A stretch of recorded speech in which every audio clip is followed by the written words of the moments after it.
I hope you have a good rest. And my name is Amira Hassan. Wanted to discuss an audit about shoulder dystocia. Actually, it was a fruitful one because we have a good outcome from it. I will start just to share some basic information about shoulder dystocia.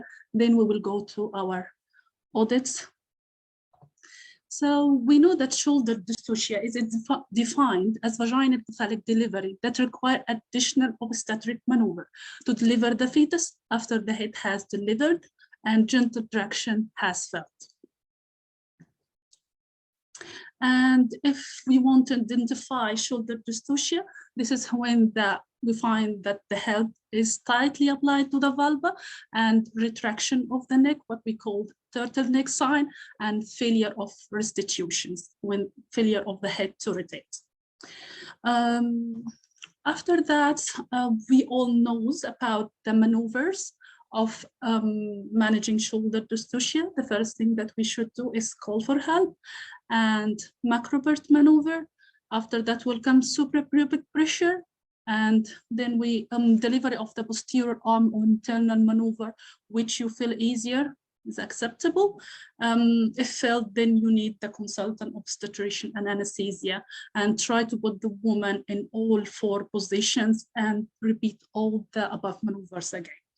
I think this is like a quick revision about the shoulder dystocia. If we want to discuss here about the purpose of the audit, we want to know, I mean, when I plan to do this audit, my aim was to know the incidence rate in our hospital and the associated morbidity or mortality with it. And want to know any area that we need to improve in our practice regarding shoulder dystocia. Regarding our incidence rate of shoulder dystocia in our hospital, it was, I mean, similar to the national rate. It was 0.79. So it's around 31 cases out of 3881. In the period time, it's around 1 year. So it's considered like similar to the national rates. That's fine. The first question is that we should ask ourselves, when exactly I should call for help? Is it a standard time? Do you think there is a standard time to call, or once it is identified, I should call? Actually, once you identify it, you will call. And this can range from 0 minutes to 3 minutes. As soon as you know, you just call for help. And those are the risk factors that I tried to search in our cases. So gestational diabetes, primary, just to find out it's more in primary or para 1 or 2. So I found in primary around 12 patients out of the 30 patients, they had the shoulder dystocia. Previous shoulder dystocia, I didn't find any previous history. Maybe the patient was had history of previous shoulder dystocia. She decided this time to deliver by cesarean section. That's why we didn't face her. Induction of labor, around half of them, they were induction of labor. 1/3 of them, they were instrumental delivery, and the BMI around 30, also 1/3 of them. Actually, we don't have like solid risk factor that's for sure that we will be sure this lady will have shoulder dystocia. All of them, just you have this one of this existing risk, you just be alert for the possibility of shoulder dystocia. And we don't have like sufficient prediction to be sure that for sure this shoulder dystocia will happen with this patient, just to be alert. Regarding the purse weight, as per the RCOG guidelines, so 48 of births complicated by shoulder dystocia occur with infants who, has birth weights around 4 grams, less than 4 grams, 4 kilograms. So it's not like overweight. Actually, in our study audit also, it came with the same result. Most of the babies who have shoulder dystocia, their birth weights were below 4,000 grams. Regarding the used maneuver, we found macrobirth at the top. Actually, in the RCOG guidelines, it reached to about 90% should be successful. In our audit, it came around 60, and we started to discuss why it is 60. Also, suprapubic come after that, and posterior arm have like 26%, internal rotations around 3%. Regarding macrobirth maneuver, we started to act on this, why we are 60, not 90. Maybe we are not doing it properly. Maybe the bed is not helping us to do it. So we start to act on it. Yeah, regarding fetal morbidity and maternal morbidity. For fetal first. So admission to the NICU. If we have brachial plexus injury or low pH in cord blood gases. So have around two babies has been admitted to the NICU, and 3 with low cord blood gases. No brachial plexus injury cases has been identified. And just want to let you know, I mean, fetal morbidity cases, there was no one, because I asked myself, maybe it's not related to shoulder dystocia, related to other risks in the delivery. So when I went back to the cases, they were spontaneous, not induction of labor, and there was no instrumental, and all the delivery was like uneventful. Only shoulder dystocia was there as a risk for this outcome. Maternal morbidity. So 2 things we should mention about maternal morbidity is the postpartum hemorrhage or 3rd-degree perineal tear.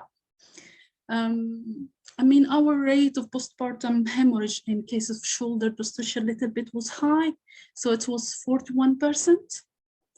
And about 30-degree tear 6.4.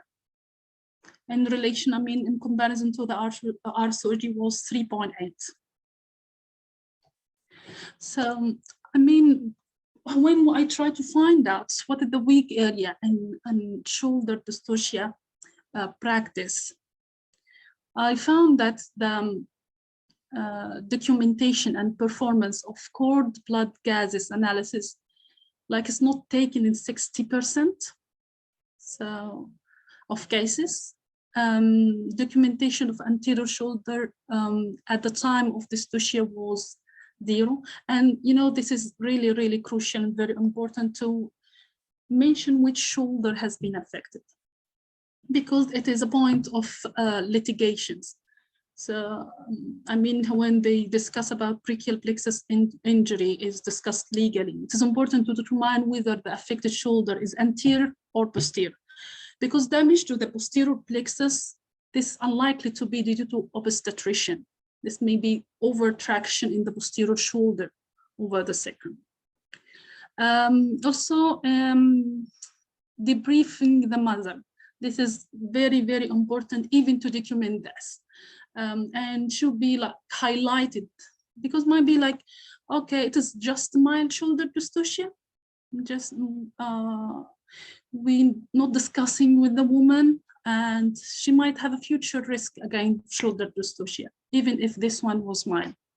So we should like debrief and document our debriefing. This format, this is like RCOG1. We have our hospital one similar to it, and this should be filled in after any case of shoulder dystocia, like who attend.